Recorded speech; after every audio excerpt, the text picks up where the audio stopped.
Welcome to the Air Comfort Solutions Kitchen. Dr. Meagan Moreland from NSU is here with a fun craft you and your family can do during those rainy spring days. Dr. Moreland, good to see you. It's good to be here. This is a good segue because we're talking about rain this weekend. This could be a fun activity that you can do with your family. Absolutely. Yeah, and these are probably all items and materials that you already have on hand. Yeah. So that makes it really handy as well. Definitely, and it can be messy. That's why I took my jacket off. I'm notoriously messy. Uh-oh. But it's a fun activity. So what do we do? It's a fun mess. Okay, so first what I did was I got some cardstock paper and printed some images of just rainy type activities. So we've got a few out in front there too. Okay. Next we're going to have some glue, and just regular school glue will work for this. And you're going to outline the image.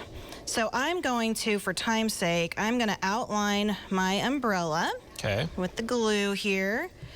And it can be messy. That's what makes this project fun.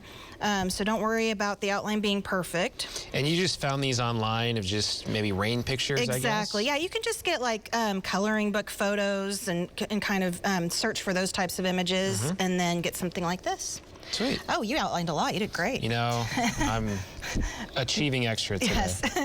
Okay, so the next step then is we're going to have our salt. Okay. And we're going to sprinkle that over the top of our glue. So we're going to sprinkle, sprinkle, sprinkle. And you want to put quite a bit on it? Yeah, absolutely. And you can put a little on there if you want to paint yours. I didn't see I had my own salt. You can. Oh, I was waiting you do. for it. There we go. We were taking turns. So you can see the need for a good amount of glue and a good amount of salt. Right. You want it to really have that puffy type of texture and look here. And then the final step, really fun. So we've got our water and our paint brushes. Okay. And we're just going to dip that in. I like to use washable paint. I think that works the best when we're having these fun activities with our kids. So we'll get a little bit of water, get a little bit of our paint, and then you can just start painting over the salt. And you can let this dry first, or you can just go right in. It does not matter. Either way you can do that, and so kind of makes this nice. This is really cool. It gives it a 3D effect almost. It does.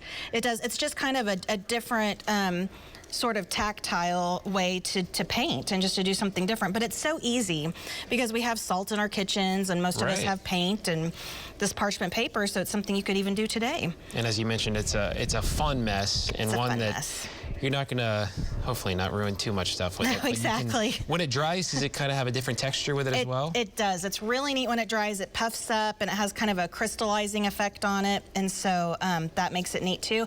And you know, during this activity, you could also talk about color blending, and so like I could blend a little bit of my green and that's really smart. Yeah, paint together, give a nice swirl, and you know, we can get really creative with this and have lots of fun.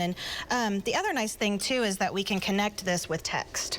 So I brought several books on rain and weather, seasons. I have this one that's literally called Rain. And so this is something that you could read before you do this activity or after, and we can just talk about rain, rain on the orange flowers, rain on the red car. Yeah, and tell me the importance of sights in words. So these have great pictures in them, and it kind of is the first process in learning to read. It is, absolutely. So we're just connecting text to something tactile so it leaves a memory. Okay, Meagan, thank you so much. This is a great activity. Looks like a lot of fun. Wish I had more time to finish the painting. Maybe I'll do it later. All right, Thank you. Meagan, thanks. And we'll be right back after this break. Stay with us.